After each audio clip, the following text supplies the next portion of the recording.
Let me tell you a story. This one starts off with Admetus, who ruled over the small kingdom of Thessaly. He was fair and just, and everyone in his kingdom, whether it was the ministers or the people, they all loved him. He was married to this beautiful princess, Alcestis. Now, how they got married is a completely different story in itself, so I'm probably going to do another minisode for that one. But after a bunch of trials and tribulations, both of them were happily married. And as a part of their wedding gift, Apollo gives them a bit of a weird gift, if I'm being honest. He offers Admetus something that's kind of like immortality. Basically, the gift was that if Admetus was to ever get gravely sick or injured to the point that he could die at any given moment, Apollo's gift was that Admetus will become well and in full health if someone was to volunteer to die in his place. Admetus thinks it's a weird gift, sure, but he doesn't question it. Who was he to question a god? Years go by and Admetus and Alcestis, they're still happily married. Their kingdom was prosperous, and Admetus' court, it gains a reputation for throwing these lavish parties. Everything was going well, but slowly, Admetus starts getting sick. It starts off small in the beginning, with what just seemed like minor inconveniences. But slowly, his health started to deteriorate, and the court and even his people, they became concerned.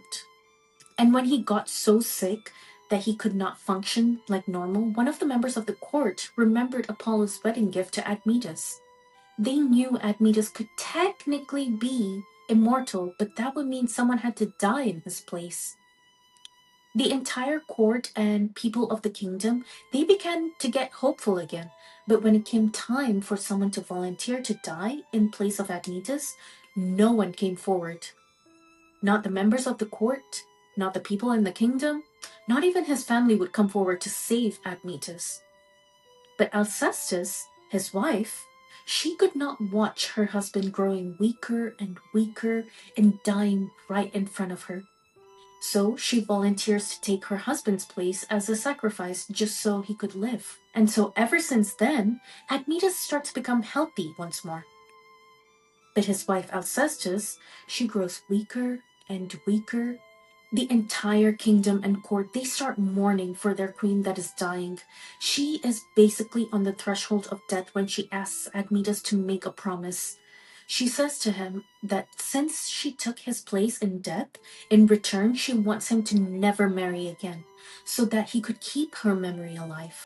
And Admetus, completely devastated and sobbing, he agrees. He promises that he would never throw those parties again, especially after she was gone, because they would mean nothing without her beside him. And the minute Admetus promises that, Alcestis dies. The entire kingdom mourns, completely devastated, because they loved the king and queen and their love story. And now the king survived, but at what cost? And that evening, Admetus has a visitor in his court. It was one of the oldest friends, Hercules. It had been so long since they had met each other, so long that Hercules did not know of any of the recent events, especially that Admetus got so sick that he could have died. Alcestis took his place, and now instead of Admetus, she was the one that died. And it had been so long that Admetus had seen his friend, so in order to not ruin Hercules' trip, Admetus orders everyone in his court to not speak of the recent events. They try to treat Hercules with the kind of party that the court used to be known for. But the servants, they were still mourning the loss of their queen. And they didn't serve Hercules like they were known to do so. And Hercules gets angry. This court was known to throw the best parties, and now that he was here after such a long time, they could not give him the same respect. It was borderline insulting. No, not borderline, it was insulting. Almost like he wasn't important enough for the court to even care about throwing a party worthy of him.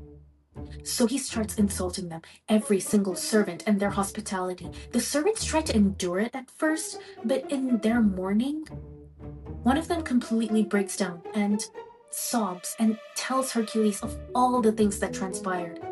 Hercules is shocked. All this happened and his friend endured so much and yet didn't bother letting him know. But he understood though. His friend was mourning and he is completely mortified by his behavior, and then he gets an idea. He realizes Alcestis had just died, which means that the god of death, Thanatos, would still be on his way carrying her soul into the underworld to rest. So as an apology for his actions, and as a way to redeem himself, Hercules travels to the underworld. He searches throughout the entire underworld for Thanatos, and when he finally spots him, Hercules sees Thanatos was accompanying Alcestis' soul. He goes over to them and tells Thanatos of his friend's predicament. He pleads for Alcestis' soul back, but Thanatos disagrees. That makes Hercules even angrier. What does he mean, no? He remembers how devastated Admetus was, and he sees no other way out. So he fights Thanatos, wrestling death himself, and frees the queen. He brings her up to the land of the living once more. Hercules places this veil on her head because he wants to surprise his friend. He was so proud. And then he walks her to the court towards his friend and presents her like, hey, see who I brought. But because of the veil on her head, Admetus could not recognize her, and also the fact that he had just finished the funeral like a few hours ago. So he just, as politely as he could, tells Hercules of the promise that he made to Alcestis, and that he would never marry again. But Hercules just goes, come on, just lift the veil. And when Admetus still completely refuses, Hercules places Alcestis' hand on Admetus, and Admetus stops for a second, because he still recognizes his wife's touch. He slowly steps forward towards the women, and lifts her veil, and is completely, utterly shocked when he finds that the woman under the veil was Alcestis herself. Hercules is proud of himself and tells his friend that he brought Alcestis back from the dead, but she's a bit sickly and pale because, she died like a few hours ago and has been dead for a few hours.